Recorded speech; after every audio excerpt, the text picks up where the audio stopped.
This is the Brick and Banter podcast. I'm Ethan Burke, real estate agent with Irongate Realtors, and today I have Austin Connor, also with Irongate Realtors. Yeah, you were one of the first people I met when I came here. Yeah, I think were you at the front desk when I came I here? actually think so. When you started to talk with Brett about joining the brokerage. Yeah. Yep. So How long that's you been neat. here? I've been here in a year and a half almost. Very cool. So I got my license 2024 in June. So almost a year and a half. This was the first brokerage you came to? It is. Nice. Yep. This is the third one I've been to. By far, I like this one the most. Okay. Well, that's good to know. I mean, it seems like I picked a decent one then, right? Yeah. Well, that's good. Yeah. So what made this one stand apart from the others? So the first one, like all the people were absolutely awesome. They gave me some great training, but it was a really, really small company. Like I think the whole brokerage was like 20 people. Oh, wow. All right. And like the person who owned it was a friend of mine, and he was the one who trained me on how to do stuff. Makes sense for you to join that one. Yeah. I mean, it was cool. I learned a lot, but it was also up in like Sydney, Ohio. So it was like an hour away. So I'd have business cards that say like Sydney, Ohio on them, and I would literally hand them to people, and they'd look at them and they go, "Oh, no thanks, I want a local agent." Like, And you I live live down here. here. That's I frustrating. live here in Dayton, Ohio. I know this area. The brokerage is up there, and it Didn't matter. Didn't matter. So I ended up switching from them to a different brokerage. I was there for about a year or two. It was all right. It was a local brokerage, so it worked out. The business cards actually said Dayton on them. That's a start. But it still wasn't a great fit. And then started talking to Brett, came here, and haven't looked back. That's Awesome. great. That's good. How long have you been with Irongate now? I think about 3 or 4 months. 3 or 4 months. Yeah. Time flies. Yeah. That's good. Yeah, I enjoy it. I feel like we're with a good community of people that want you to win, and everyone here is helpful one way or another. So Yeah. it's been nice. Yeah. Brett, Rhonda, they're all great. Absolutely. Yeah. Not just saying that because we're in their building or anything, but you know. Seriously, they are a great help. So what was your first client like? My first client was actually my aunt and uncle. So I had my license for a month and a half, get a random text from my aunt saying, "Hey, I want to see this house tonight." I'm like, okay. I'm new in the business. I've maybe shown 2 houses before. So we get there, they love it. We end up writing an offer on it, but we have to sell their house first. So I learned it all very quickly, how to sell and buy all in the same transaction. So luckily we got it all done, and I had my first 2 closings the same day, Oh, which very is cool. interesting, yes. Nice. So When you sold their house, did you have to do contingencies? Like everything's contingent upon everything, or how'd you do it? for some reason, it just flowed so well. As soon as we listed it, we had an offer, as is, cash buyer. Oh, nice. The aunt and uncle were also cash buyers, so it made them the buying process really easy. Brett told me I had it really easily made for my first transaction, that I got pretty lucky with it. So grateful that it was family and be able to go through all the humps of how do I fill out this contract with them and not some stranger, you know? Yeah. So No, that's a really good way to get your feet wet. it is. It is. What about you? So the first one I ever did was with somebody that it was interesting. It was the very first brokerage I was at, the one that was up in Sydney. Yeah. The owner of it had a guy who wanted to look at land in southern Ohio. Okay. So it would have been a 2-hour drive for him to show him the land, but it was only a 1-hour drive for me. So he asked me if I wanted it, and I was like, absolutely. Well, yeah, let's do it. So that guy ended up wasting a bunch of my time. He wanted to see a bunch of different properties. I always come up with some reason why I didn't like them. So I kind of put him on the back burner. But his girlfriend at the time said, "Hey, I want to buy a house. Will you help me?" Like, absolutely. That's what I'm here for. Yeah. And she was awesome. She was one of the best first clients I could have ever had. She was patient with me because I was still learning. She wanted to see a ton of houses. I think I ended up showing her something like 30, 40 houses, like legitimately. Wow. But that was great because it gave me the experience I needed. Yeah, you can see the difference of what value is what. Exactly. And we saw some interesting ones. We had ones with foundation issues. There was one, it was like built on a hill, and over time, one of the walls in the houses was actually like slanted. And they put like reinforcement to keep it upright, but still, it's always a big red flag. But we ended up getting her a different house. It was a bi-level, and she bought it. She loved it, and that was the best first client that could have ever happened. Oh, that's great. Well, it worked out. Yeah. You ever get the other guy some land? No. No. No, he... Worth a shot, though. Yeah. So what was your first client like who wasn't a family member? This lady wanted to purchase a condo in South Dayton, and she's actually never purchased a property before. I think she was going through a divorce and has never gone through the process, so it was nice going through that. Went through this condo one time, and we wrote up an offer, and she got it. Nice. You only show her one condo? Yep, one condo. Dang. Yep. And that was one. That was another. From the phones up front, sitting there as a receptionist, getting some leads. Yep. That's the way to do it. Yep. Then my next one that wasn't a family member was an investment property in Xenia. Oh, cool. And I went and checked it out, and kind of like you're saying, it's almost like you can see the halls are slanted, like the doorways are slanted, and it's like, oh man. Thought for sure we were gonna walk outside. He's like, thanks for showing it to me, and shake my hand. I'd never see him again. We walked out. He's like, let's put an offer in. All right. And we got accepted, and it went on from there. Nice. Have you worked with him since then? I haven't. Interesting. I need to reach out and see what he's done to the house. Yeah. They needed some work, but he was willing to do it. So investment properties are fun. That's what got me into the business. Okay. Yeah. I started watching some of the real estate investment stuff, the Robert Kiyosaki, Rich Dad, Poor Dad stuff, and I just fell in love with it. Investments are the way to go, and I feel like the more I age as an agent, it'd be nice to deal with investors and just have them in your pocket, be able to, hey, this house is about to go on the market, or, just have them fix it up and flip it for them. Yeah. At least be able to crunch the numbers for them, because that's what's cool about the investment property stuff is if you find somebody who's interested in doing that, you can crunch all of the numbers before they spend a penny on it. And you can find out if it's going to make you the amount of money you want out of it or if you just move on and do something else. That's really cool. You can't do that with any other investments. No, you're right. You can speculate on stocks and stuff, but with houses, it's pretty. If you find one that the numbers work out, it's almost a guarantee, unless something horrible happens. Have you thought about getting any investment properties? I have. My goal is to eventually learn and use some of my equity in my property to then roll over into another, start something there. Don't know if that'd be, like the Burr method or what, but I need to just educate myself more, and I do want to do something here within a year or two. Just don't know where to start, Yeah. That's why I'm here, I guess, right? Well, start crunching numbers on stuff. I know, just as things pop up, yeah. I've started to, because I think that is the move for me. Exactly. What about you? I've got one. Okay. That was recent. That was about 6 months ago. I was able to get a duplex over in Brookville. Wow. All right. That was cool. That was a wild process because you dream about doing it for so long, you research doing it for so long, and you finally get to the point where you actually can. And it was cool. See, give me a year and maybe I'll have your story there. That's neat. A duplex in Brookville. So how did it hit the market, or how did you find out about it? Yeah. So I did some digging on the market. I was looking for an investment property because I'd been looking for one for a while, but the issue was, I'm sure we're 1099 employees and we're commission based. So basically every lender I talked to like 4 or 5 different ones. Were like, oh, well, you have to, have your job for at least 2 years, and then we'll total all of the income from those 2 years, divide it up and see how much you're making. And of course, the first year in real estate, you don't make anything because nobody knows you do it. Nobody wants to work with somebody who doesn't know what they're doing. Exactly. But slowly over time, you do a good job for people, they refer you, they come back, and then eventually it becomes a sustainable business where you're making decent money.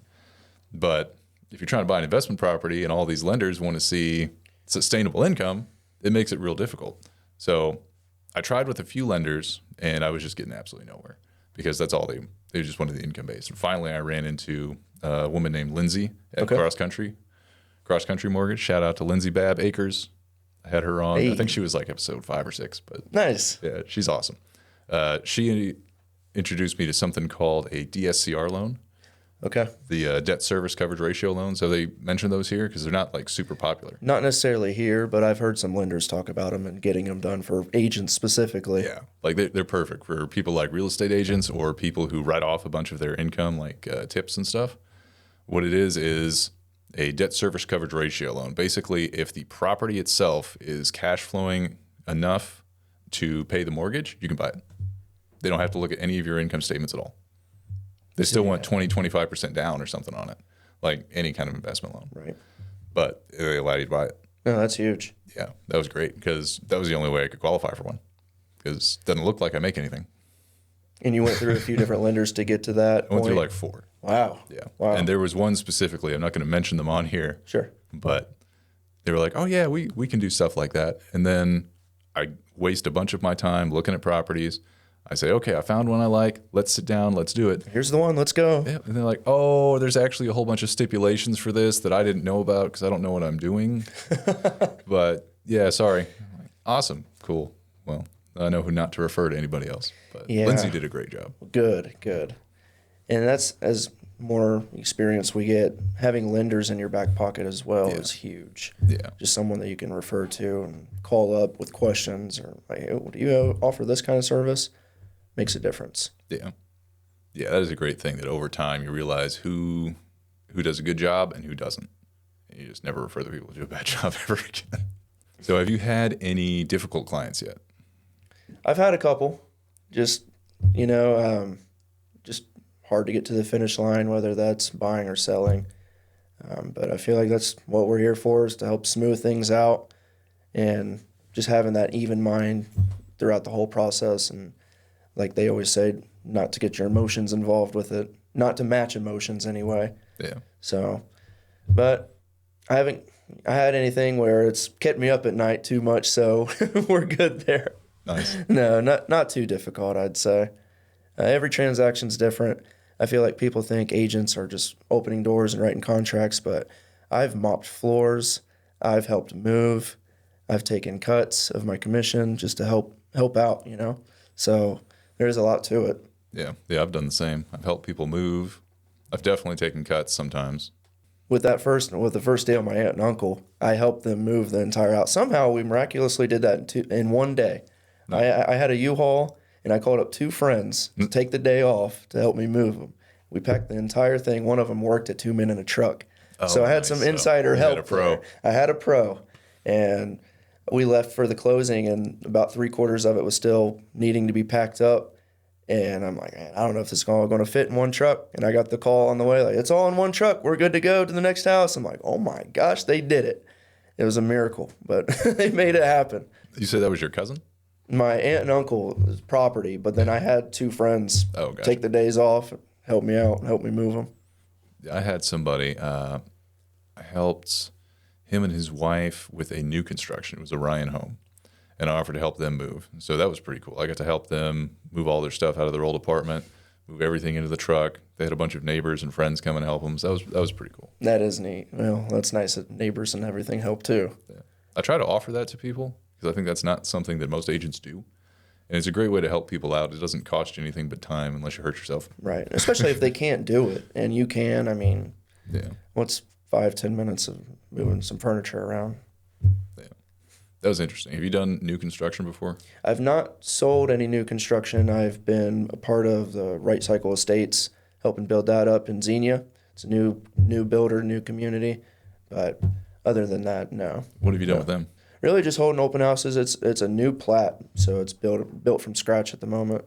So there's probably 10 houses out there, and they're pouring foundations as we speak. So just something to be a part of. I live a mile away, and I've always been in the area, so seeing it develop into something besides just flat ground is pretty cool. So are they completely building them and then selling them, or are they doing like other new constructions where they get people to sign everything and then they start building?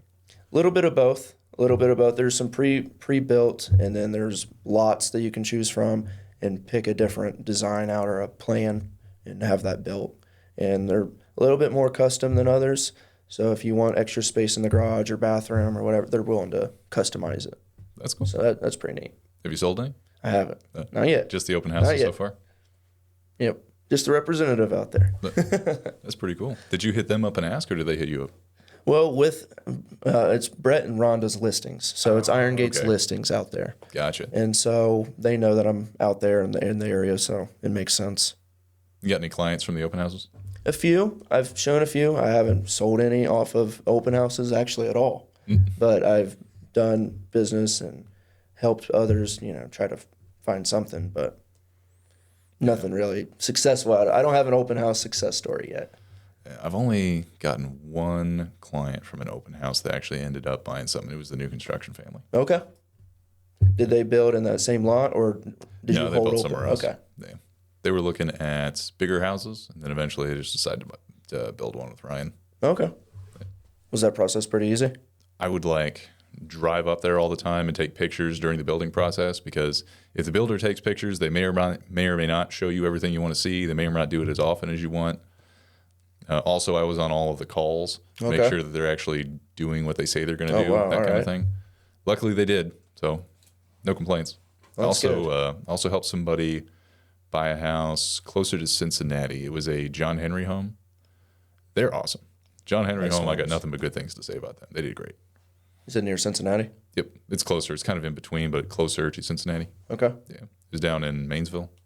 Yeah, I've done one open house in Mainsville. It's like 50 minutes from my house, but make it happen. Yeah, it works.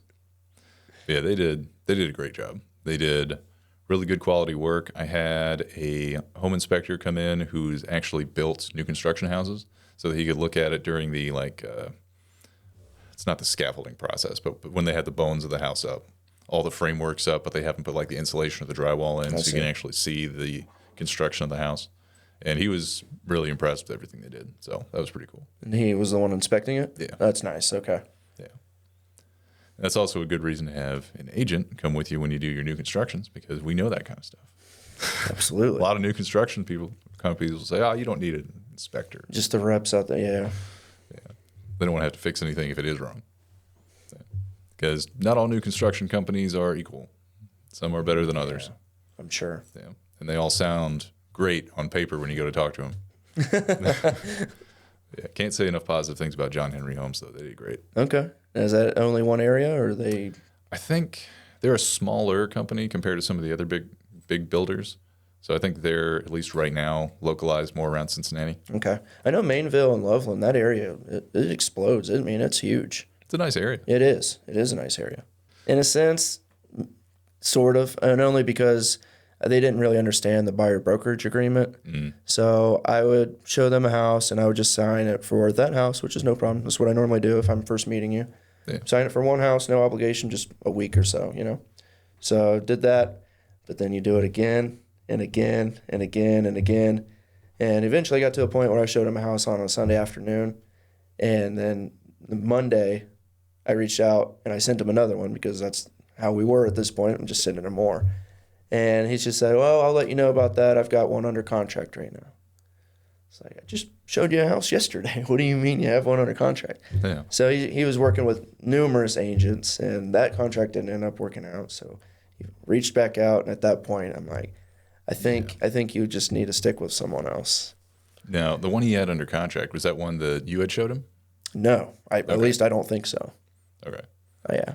I think he thought that he would see a brokerage and reach out to someone and then just affiliate brokerage with your listing. So if it was Irongate, it's like, oh, that's your listing. Yeah. And he'd reach out to you. But if it was someone else, he'd like, oh, let me call so-and-so from so-and-so, because it's their listing. Yeah. A lot of people do that. Yeah.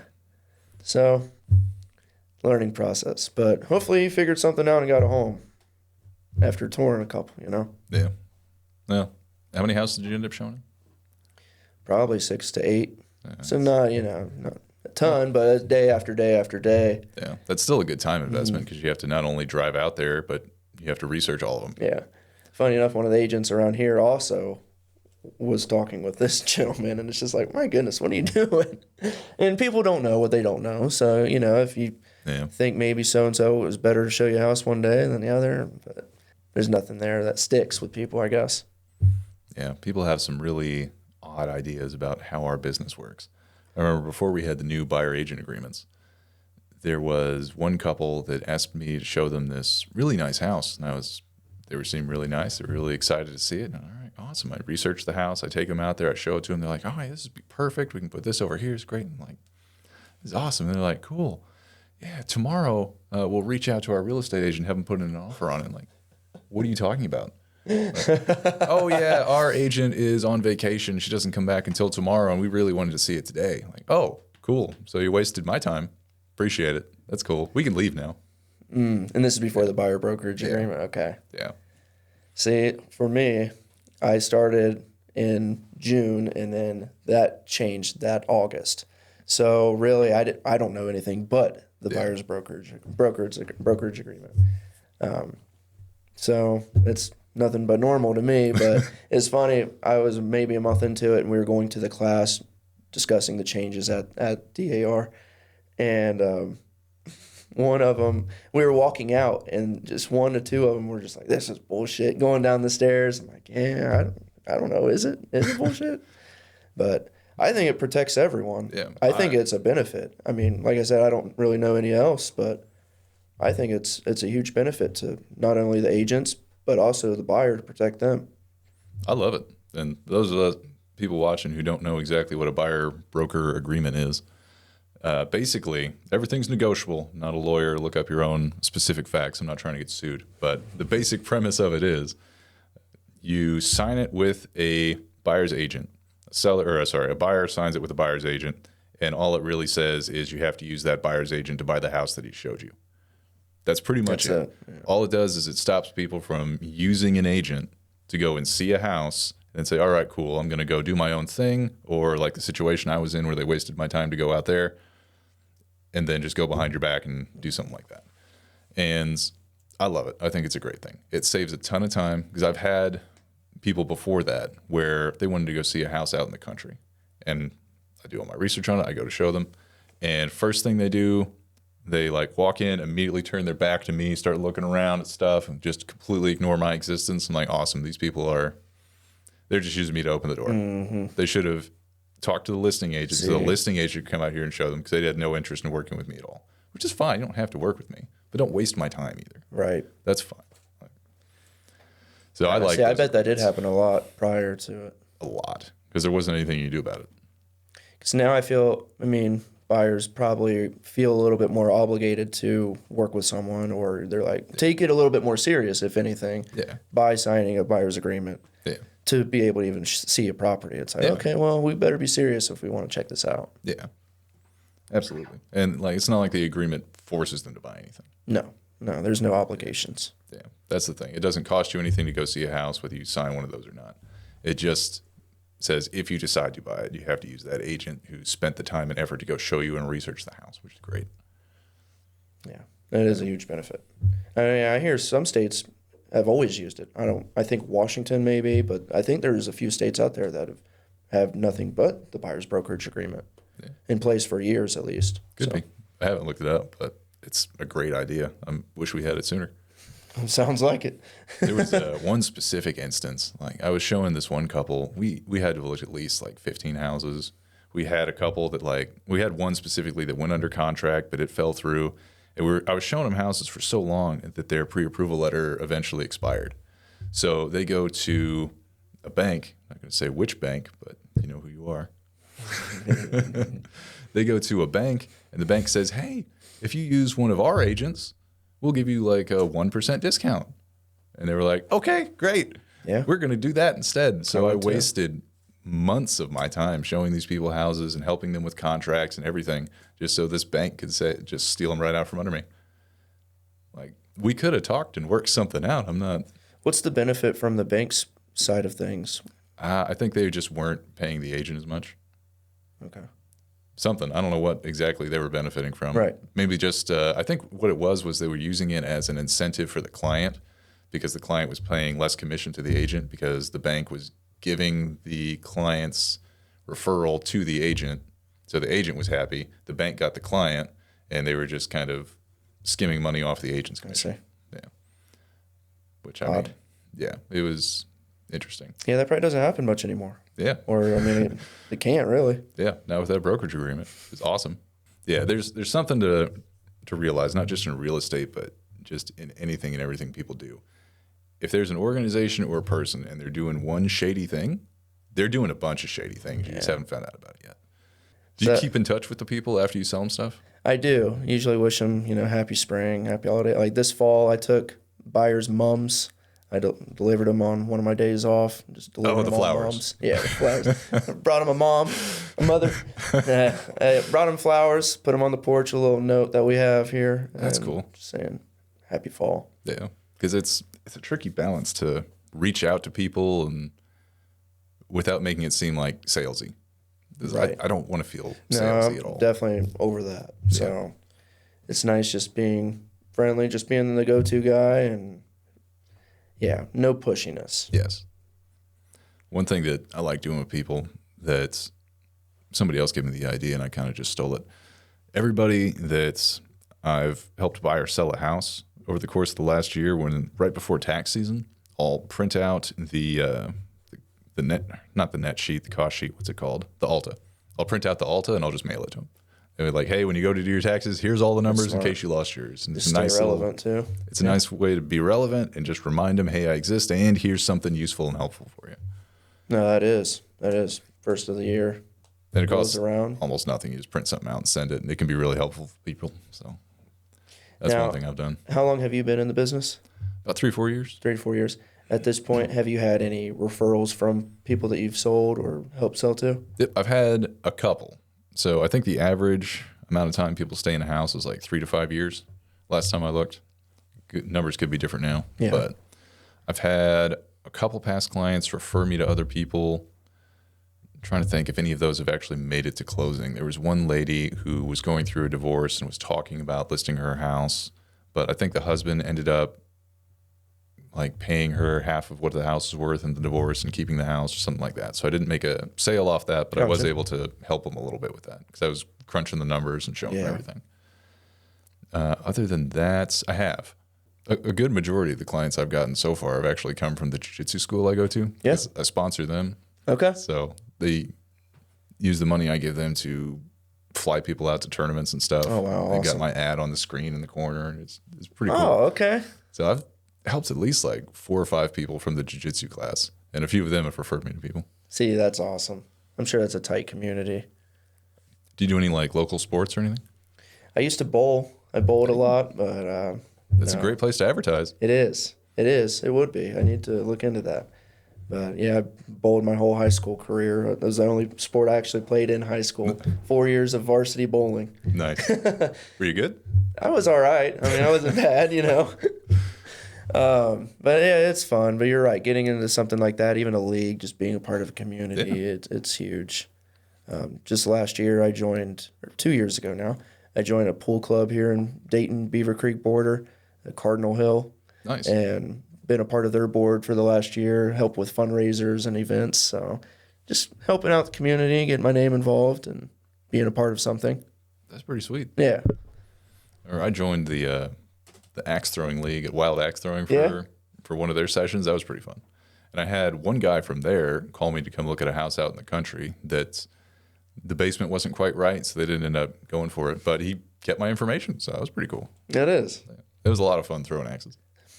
Is that over there in Beaver Creek? Yep. Yeah. I know they just recently built that SVG over there, probably like five-ish years ago, right there on 35, right in front of that axe throwing. So. Oh yeah. Is that a car place or a motorcycle place? I think it's cars. Yeah, I used to work at Jeff Weiler in Springfield. Sold cars for a little over 3 years. Are you a car guy? I am not. I'm not. You pop a hood, I'm like, I can't. This one definitely has wheels.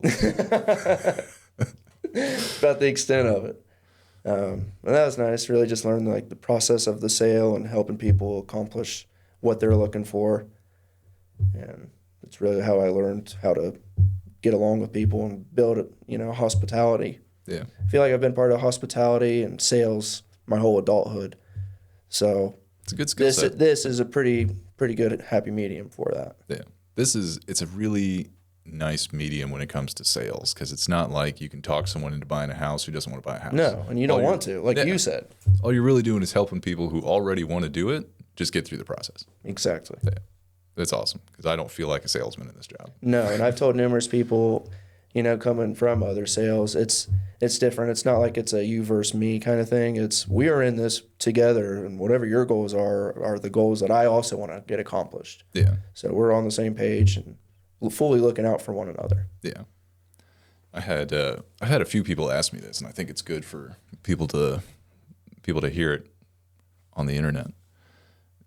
Because our commission is typically based off the sales price of the house. It's usually a percentage. Everything is negotiable. That it is. But it's usually some kind of percentage based on the house. So the argument would be if you're helping a buyer, why wouldn't you just try to inflate the price to some ridiculous amount so you make more commission? And the long-term answer for that is inflating the price a little bit sure, you might technically make a little bit more, but it's really not that much. No. And if you did a good job for that person and helped them get a better deal on the house, all of a sudden they love you because you did your job well. They're not only going to come back to you in the future, but they're going to refer you to other people. So even if your goal was to just make as much money as possible, doing a good job for somebody is going to make you way more money in the long run than trying to rip somebody off. That's right. And being in it knowing that you're in it for the long haul. Yeah. Is you got to play it smart and do what's right. Yeah. Yeah. And like you said, I mean, if you're looking at a house that's $200,000 or a house that's $170,000, I don't care which one you buy. I want you to buy the one that you want to buy. You know, I don't think about it like that. Yeah. But yeah. I mean, it's an easy conclusion for people to draw up when they get those two pieces of information, like, oh, your price is based on the price of the house. You're going to rip me off. No, not going to work that way. And also, going back to that, I mean, a lot of people don't know, especially if you're a first-time home buyer, like, how much am I paying this agent? I mean, most of the time it comes from the seller's proceeds. Yeah. So they're not paying you directly a dime to go show them homes and to write up contract and to represent them at all. Yeah. And that's an interesting thing when you break down how that works and why that works. Because I've also had people say, oh, like, I'm helping the buyer doesn't even pay me. Well, it's kind of true and it's kind of not true. Because if you really weren't getting paid, then the cost of the house would be lower. So it's coming out of the seller's pocket at the closing table, really just because it makes financing easier for the buyer. Yeah. It still ends up technically coming out of everybody's pocket at the end. So it's not... However you want to look at it. I mean, the buyer is the one bringing all the money to the table to purchase the property. Yeah. And then whatever the seller gets splits between the agents, usually.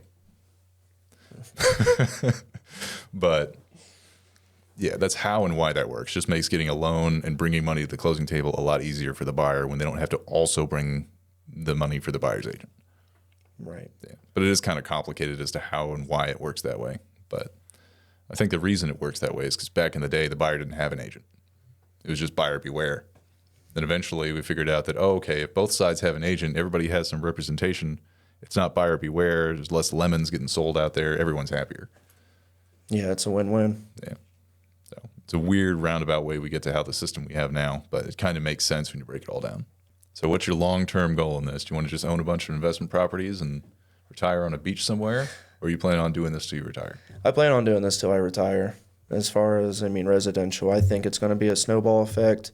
And just being in it for the long haul and knowing that it's what I want to do, I mean, it's not work, man. This isn't work. This is fun. Like, it's enjoyable to help people out, and especially even first-time home buyers, just going around showing them houses. Be like, it's okay, you can open the closet. I know somebody lives here, but they know that we're here checking out the house. It might be a little awkward, but just helping them out along the whole process, it's fun. And just getting with sellers and going over their goals. I mean, I just enjoy it. I enjoy it. Every transaction's so different.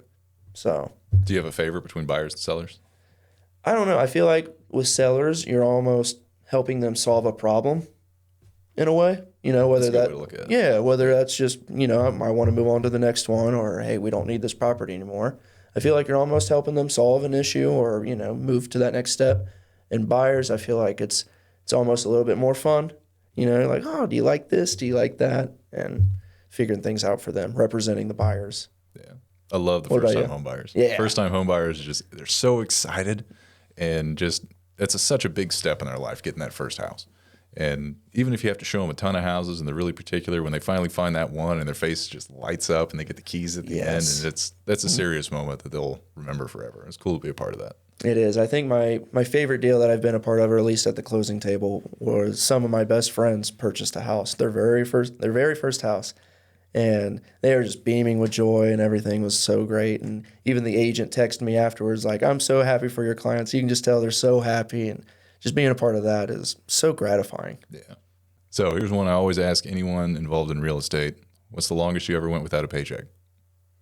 Because people don't understand how it works in this business. We don't get paid by the month or by the hour. We get paid if and when we help somebody sell or buy something. This is true. I've been fortunate within my career, I would say probably 3 months, but 2-3 months. And I mean, when you go without a paycheck for 2 to 3 months, I mean, that's, you know, most people are getting paychecks every 2 weeks. Yeah. So it is a difference. So You're right. What about you? 6 months. 6 months? Yep. Yeah. At the very beginning, I helped that first lady, and then I was at that smaller brokerage that didn't really have any resources to help me find anybody. I was going to like networking events, and I was getting nothing out of it. So I ended up having to do something else to make money while I was doing that, and then ended up switching brokerages, and it picked up from there. But Now, have you 6 always months. jumped into it full time, or were you eventually, or at first, were you doing it part time? I think I was still doing it full time, but I also had a full time job at the time. So it was just all I was doing when I had that first client. And then once I had that first client, I was like, this is awesome. I know this is what I want to do. Then I quit that job and tried to do it full time, and then went 6 months without a paycheck. And was like, that was a bad idea. But it ended up working out in the end. It always does, right? Yeah. Yeah, that's the thing. I kind of just dove into it, but in my mind, I know it's going to work out, and so it usually does. That goes with anything. Yeah. As long as you keep at it and you know it's what you're passionate about, Right. It's going to find a way to work out. Yeah. And like I said, it doesn't feel like work. Yeah. I mean, I love learning about this stuff. I used to work in the cannabis industry. So I worked at Dayton's first marijuana dispensary here in Ohio, and then I worked at a grow facility. And How did you get started doing that?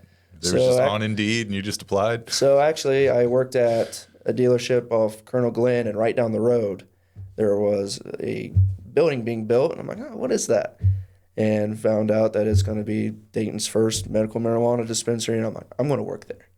So I went from selling cars to accepting a part-time job for $14 an hour, and went up the ladder and learned everything there was to know about retail cannabis, and then went to the grow side, and it's fun, it's enjoyable, but then it just gets stagnant. It's like, man, I'm not really learning anything. You know, you're not really stimulating your brain as much by just doing the same job. It's like working at a tomato factory, essentially, or just anything else, you know. You're just stuck doing the same job over and over. So eventually I'm like, I got to get into real estate. And while working at the dispensary, I actually took all the courses for real estate. Nice. And I failed. There's two portions of the Ohio test, the national and the state. And I failed both by one question apiece. Oh, And at the time, I was going for a promotion and put real estate to the side. And then 2 years later, I'm like, I got to get into this because I see friends do it and other past coworkers. And I'm like, man, this is what I'm meant to do. Like, this is what I need to do. Finally, I had to retake the courses. They didn't give me a discount or anything. I know. Retook the courses, passed, and now we're here. Nice. Yeah. Good switch. Yes, I'd say so. Do you think you're going to stay in residential forever, or you might get into commercial or property management? I can see property management. Commercial, I feel like it's just a completely different beast. I mean, I don't know what I don't know, but I feel like there's a lot more that goes into commercial than what I'm aware of. So I tried to get into it for a minute at the other brokerage. That's one of the reasons why I left. Was some of the commercial agents I talked to over there turned out to be assholes. got it. But yeah, it's a whole nother ball game with a whole new list of terms and things.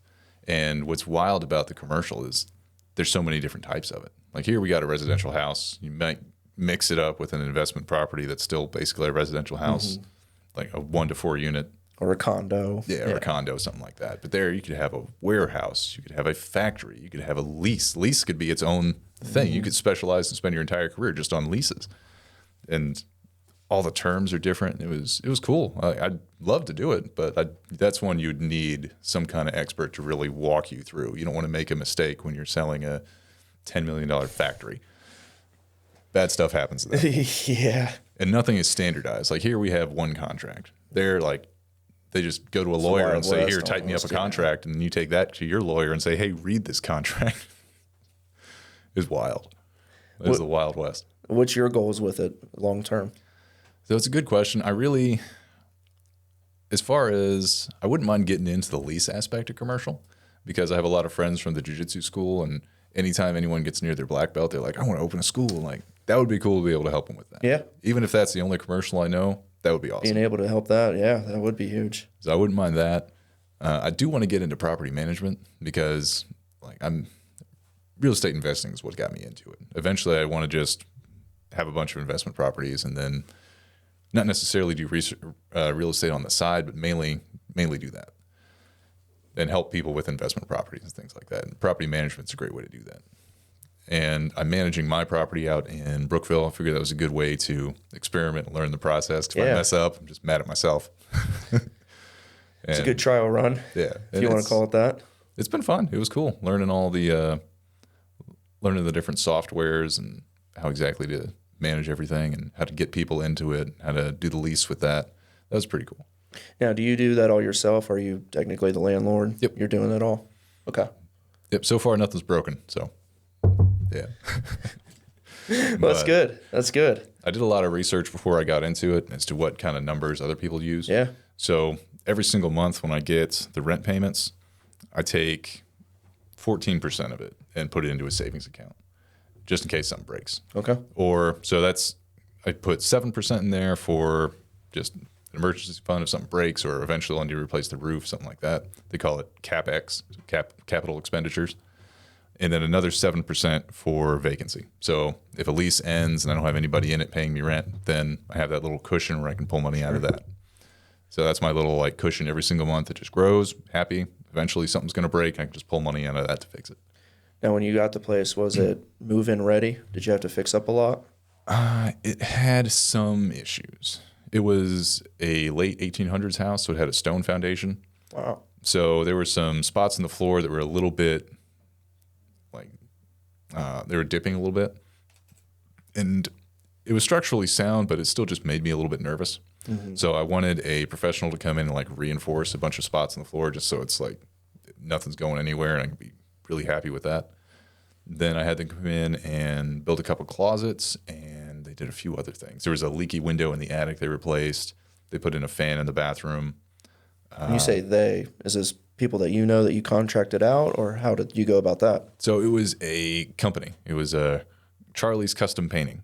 They do fantastic work. Can't say enough about them. The guy who owns it started out just doing painting, but he's expanded his business. He literally does everything now. Wow, all right. He reinforced stuff. He can build stuff. He's way more than just painting. It's awesome. Good deal. Now, were both of them vacant and you had to fill in the vacancy? Yep. Okay. Yeah, that was interesting. You just do research on how much is rent in the area and go from there? Yep. And then luckily we're agents, so I just put it on the MLS. I also put it on Facebook Marketplace. Yeah, you get a lot of crazies on Facebook Marketplace. Yeah, sure. A lot of crazies. But it ended up, I got some people in the upper unit, some people in the lower unit, and they're awesome. So that's good. Has it been the same people in there the whole time? Yep. Good. I think the lease I have is a year long, and it's been almost 6 months right now. So I think next month is the official 6 month mark. Okay. So it's fresh. It is fresh. You said that. Then I'm going to do like a walkthrough, make sure. At 6 month point? Yeah. Do you have that in contract or that you do that? Or? I think it's in there that I can do walkthroughs. I don't know if there's a specific time period. I was curious. I'll double check on it to make sure. But yeah. I didn't know how that worked. Yeah, it just depends on whatever you have written in the lease. There's a company called Avail. They're the ones I use. They're online. They're pretty dang cheap. They have a free version and then they have one that's like $3 a month or something. Yeah, it's like super easy. And they have all the contracts and everything. That's neat. So this was your very first investment property? Very first one. Yeah, that's awesome. Duplex is the way to go. I tell people that don't have a property that if you're single or anything and you're looking for a new house, get a duplex. Live in half of it, rent out the other half. Yeah. I mean, that's a cheat code. It really is. And then you live in there for a year, 2 years, and then move into something else, rent out the other side, or sell it. Yeah. If you can find one. That's the trick, is finding it. Yeah, I'm sure. That's why I had to go all the way out to Brookville. But yeah, investors are heavily looking for those. Yeah, duplexes are awesome. 2 rents, 1 roof. But if you got the money, go for it. Yeah, you're right. Have you ever listened or hear Grant Cardone? Yes, not as much as other people. I've only heard a little bit from him. The one thing with that, he says like when you are putting out a rental of just a single family home, when it's vacant, you are making no money. Yeah. So that's the tricky part of it. So it's nice to have at least 2-4 doors to get started. Yeah. And then it's easy to just snowball from there because now you have the rental income from the first one. You get all the tax benefits from it. They're slowly paying your mortgage off, so you just get more and more equity on the house. Save you from inflation because house prices go up with inflation. You get all the tax benefits from it at the end. And then it's really, really easy to get the next one. Then even easier to get the one after that. Then you end up with just a ridiculous amount. So what's next? Next up, as soon as I get enough money, I'm getting another investment property. Yeah. Basically, what I started doing is anytime I make any kind of money, I'll take 10% of that and I'll just stick it in the savings account. And that savings account is also the one that I like buy stocks with. Yeah. So it goes up from the stocks and then just add a little bit more to it. Eventually, you get to the point where I can get another one. But as soon as humanly possible. Good deal. Okay. So you're probably looking every day or, looking often to see what pops up. If I do that, I go crazy because I want it right now. I Especially can't afford if it's it right now. if it's on the market or if it's being advertised right now, like you're saying, they're going so quick that you've got to be ready for it. Yeah. So that's where I'm trying to get to the point where I have enough equity and I can go to a lender and be like, hey, this is my goal, this is my idea. Then I can pull the trigger as soon as something pops up. How close are you? Pretty close. I'm in the middle of redoing my floors, so my house is a construction zone at the moment. I'm ripping up all my carpet and installing LVP somehow myself. I don't know. Do you know how to do that? Nope. I do now, actually. So yes, I do. Did you just YouTube it or what? Yeah, just YouTube, Googled everything, and making it happen. I, for some reason, picked the thickest boards possible, which, I didn't know, but I don't know if they say that because you know how the videos you see, people cut them with knives and just break them. No, you got to take the saw to these things. Is that good? Does that mean they're high quality? I guess. I don't know. I think there's better quality, but they're thick. But it's been a process. I've done 3 of my bedrooms now. Now I'm going to go down the hall and into the living room. Nice. But my stuff's just exploded all over my house right now. Yeah. I had to do that once with a house in Xenia. You have to move all the stuff into one room, fix the floor in that room, move all the stuff over there, fix that floor, move all the stuff back. And eventually everything gets on the new floor, then you have to go there. Yep, that's the goal.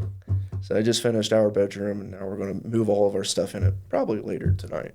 Nice. Are you juggling around pets and stuff too? Just one cat, so it's not too crazy, but my cat is like, what is going on around here? When we took everything out of our bedroom, especially she's got like a little cat stand, I grabbed that thing, started walking down the hall, and she jumped on it like, where are we taking this thing to? So it's funny, but yeah, just making it happen while we live there. It's chaotic at the moment, but it'll be worth it when it's done. My goal is finish the floor. I feel like that's actually something that adds value to the house and not, even remodel kitchen, maybe get 30% of your value out of it. I feel like with floors, it's a little different, maybe. Depends, especially if the old floor is horrible. Right. So replacing the carpet with new floor planks, we'll see. My goal then is to get the house appraised and then go to a lender and figure something out. That'd be cool. You thinking about just pulling some equity out and buying an investment or selling that? Yeah. Buying an investment with the equity, yeah. Nice. Just use that as a vehicle of some sort. How long you own that house? 3 years. Okay. Yeah, 3 years. So, have you been overpaying on it or minimum mortgage? I do like one extra per year to help, but other than that. Yeah. So you might have a little bit of equity. More than nothing. Yeah. Yeah. We'll see what happens. What kind of loan did you buy it with? I didn't know any better. I didn't use an agent. It was my grandmother's house. And so it got to the point I rented it off of her. So I've lived there for going on 10, 11 years. And it got to the point where she's like, hey, I got to sell this thing. Fortunately, I was in a position to be able to buy it. And I emailed Right Pat, the bank I use. Shout out Right Pat, I guess. I just emailed him saying, hey, I want to purchase this house. And because of the way I worded it, they treated me like this is my 100th time doing it. Like, yeah, send us over the contract, this, and this, and we'll get everything handled. So I'm just like Googling how to make a contract for real estate. Printed it out, had my grandmother sign it, I signed it, and it all worked out. And we went to a closing at Right Pat and got it all done. But yeah, I just made it happen. Yeah, family deals like that can work out when it's just like, yeah, no one's suing each other over anything. Right. It's real simple. Thankful for the situation. You see rental prices, $1,600, $1,800. That's the new norm. Yeah. And to get into one of those, you also have to come up with a security deposit of equal amount usually. So you're already in this for $3,500 just to get into that new rental. And that's not even counting pet deposits, pet fees. You're almost looking at a down payment for a mortgage there. There you go. That's why I try to tell people when they call on the phone here and they ask about rental properties. I'm like, you look at the property and it's $2,400. It's like, have you considered purchasing a property? Yeah, you can get a mortgage for less than that. Every once in a while they listen, but most of the time, like, no, we just want to rent. Like, okay. I mean, there's benefits to both. More flexibility for sure, I guess. But for a long-term plan, purchasing is the way to go. Yeah. So if people want to find you, where do they look? What's your Instagram, Facebook? Instagram or Facebook. My Instagram is aconner, ACONNER.RE. That's my handle on Instagram. Get a hold of me or Ethan. We'll be able to help you out. Yeah. Facebook? Facebook, yep. Facebook's Austin Connor, Irongate Realtors. Awesome. Well, I appreciate you coming out, Yes, man. sir. Thank you.